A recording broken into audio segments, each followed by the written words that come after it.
আমি আপাতত টিম দেব এবং ভবিষ্যতে সাথ দিব। তো সেক্ষেত্রে আমি আপনাদেরকে রিকমেন্ড করব অবশ্যই একটা গ্রেড বিম আপনারা দিয়ে রাখবেন। হ্যাঁ, একটা গ্রেড বিম যদি আপনারা দেন তাহলে এই বিল্ডিংটাতে চোখ বন্ধ করে নির্দ্বিধায় নিঃসন্দেহে আপনারা ছাদ দিতে পারবেন ভবিষ্যতে কোনো একদিন। হ্যাঁ, আসসালামু আলাইকুম দর্শক, সবাইকে স্বাগত জানাচ্ছি। আমি মোহাম্মদ ফজলুর রহমান। আজকের এই ভিডিও থেকে আমরা জানবো যে 3 রুমের আসলে ইট গাঁথুনি করতে কত টাকা খরচ হয়।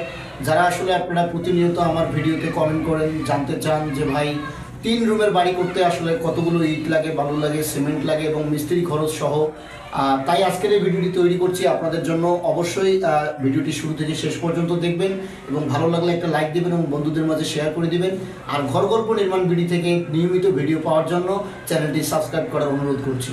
তো বন্ধুগণ, চলুন শুরু করি আমাদের ভিডিওটা। আজকের ভিডিওটা হচ্ছে 3 রুমের বিশিষ্ট একটি বাড়ি। তো গ্রামে এই ধরনের বাড়ি আসলে খুব বেশি করা হয়। এটা হচ্ছে বেডরুম 1, এটা হচ্ছে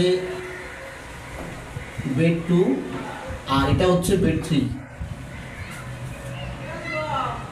তো এটা সাইজ হচ্ছে আমাদের মূলত এটা হবে আপনার 17 ফিট বাই 13 ফিট এবং এটা হবে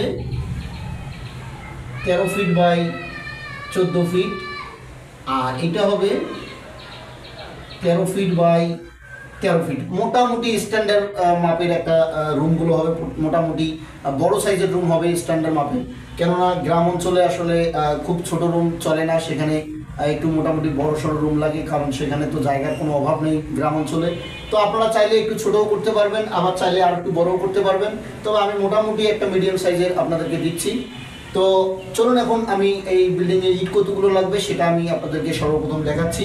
তো আমাদের বিল্ডিংয়ের মোটামুটি স্পেস আপনাদের ধরা হচ্ছে যে 17 আর হচ্ছে 13, 30 ফিট। এদিক দিয়ে হচ্ছে আপনাদের 30 ফিট,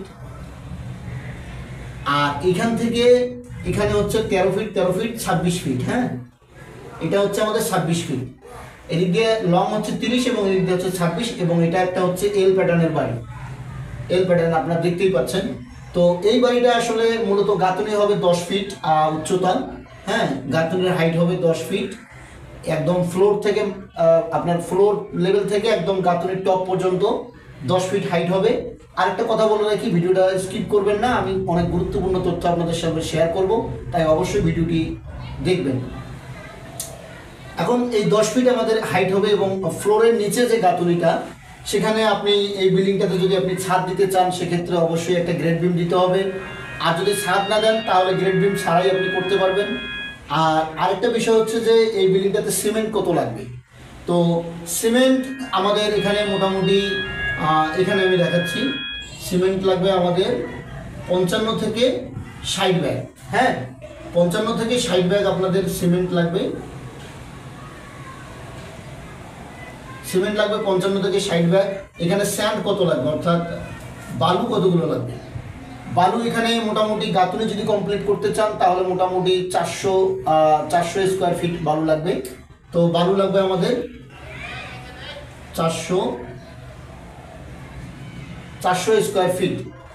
আর এখানে রড কতগুলো লাগবে, এখানে আমাদের যে রড লাগবে এখানে আপনাদের 55 থেকে 60 কেজি রড লাগবে। 55 থেকে 60 কেজি রড শুধুমাত্র লিন্টেনের জন্য। এখন লিন্টেনের মধ্যে ধরেন এখানে একটা উইন্ডো হবে, উইন্ডোর সানসেট রয়েছে, তারপরে এখানে একটা জানালা আছে, এটা তো সানসেট দিতে হবে, প্লাস এই সমস্ত কিছু মিলিয়ে আসলে 55 থেকে 60 কেজি রড হলে আপনার লিন্টেন এবং সানসেটের কাজগুলো কমপ্লিট হয়ে যাবে। এখানে ইট লাগবে 10,000 এবং সিমেন্ট লাগবে 55 থেকে 60 বস্তা। তো এই হিসাবগুলো একটু আপনারা আপনারা করে নেবেন, কেননা আমি যদি এই হিসাবগুলো আপনাদেরকে করে দিতে চাই তাহলে ভিডিওটা একটু লং হবে, যার কারণে অনেকেই স্কিপ করে যাবেন এবং লং ভিডিও আসলে সেজন্যই সমস্যা।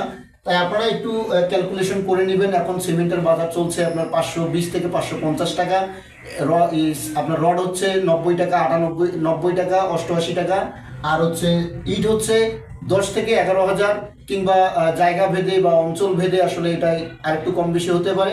তো আপনারা আপনাদের জায়গার অনুসারে আসলে আপনাদের জায়গায় যেরকম রেট সেভাবে আসলে আপনারা ক্যালকুলেট করে নেবেন। ঠিক আমি সম্পূর্ণ হিসাবটাই আপনাদেরকে দিলাম। এবং মিস্ত্রি খরচটা, হ্যাঁ, 45-40 এরকম আসবে। যদি আসলে এই ধরনের একটা বাড়ি করতে চান 40 থেকে 45 হাজার টাকা মিস্ত্রি বিল আসবে। আর আরও যদি কিছু আপনারা জানতে চান এই বিল্ডিং সম্পর্কে তো অবশ্যই কমেন্ট করতে ভুলবেন না। আর এই বিল্ডিংটা আপনারা চাইলে যদি ছাদ দিতে চান তাহলে আপনারা আরেকটু কাজ করতে পারেন। সেটা হচ্ছে যে এই বাড়িটা আপনারা এই দিক দিয়ে একটা ওয়াল টেনে এটা স্কোয়ার করে নিতে পারেন এবং এটাকে আপনারা ডাইনিং হিসেবে ব্যবহার করতে পারেন এবং এইখানে আপনারা ছাদে ওঠার জন্য সিঁড়িও দিতে পারেন যদি ছাদ ঢালাই দেওয়ার চিন্তা ভাবনা থাকে, ভবিষ্যৎ পরিকল্পনা। তবে আরেকটা জিনিস বলে রাখি, সেটা হচ্ছে খুবই গুরুত্বপূর্ণ, যদি আপনারা বিল্ডিংটা করতে চান, ভবিষ্যতে যদি ছাদ ঢালাই দিতে চান, এখন টাকা আপনার কম বা বাজেট কম, এখন যদি আপনারা বলেন যে না, তো অবশ্যই একটা গ্রেড বিম আমি দেওয়ার জন্য রিকমেন্ড করছি আপনাদেরকে, এই ভুলটা অবশ্যই করবেন না। আর যদি আপনার এই ধরনের প্রিপারেশন না থাকে বা এই ধরনের মন মানসিকতা না থাকে যে আমি ছাদ দিব না, শুধু টিন দিয়ে আসলে ব্যবহার করব, তাহলে এটাতে গ্রেড বিমের কোনো প্রয়োজন নাই। তবে গ্রেড বিম একটা দিলে বিল্ডিংটা স্থায়িত্ব বাড়বে এবং ভবিষ্যতে ছাদও আপনারা দিতে পারবেন। আর সমস্ত খরচ তো আপনাদেরকে দেখিয়ে দিলাম এবং আপনাদের মতামত অবশ্যই কমেন্ট করে জানাবেন। আমি ফজলুর রহমান রাজমিস্ত্রি, আসলে আমি দীর্ঘ 15-16 বছর থেকে বিল্ডিং এবং কনস্ট্রাকশনে কাজ করছি। আর আপনাদেরকে আমি এই অভিজ্ঞতার আলোক থেকে আসলে আপনাদেরকে তথ্যগুলো দিয়ে আসতেছি, যেগুলো আসলে আপনারা আমার ভিডিওতে কমেন্ট করে জানতে চান।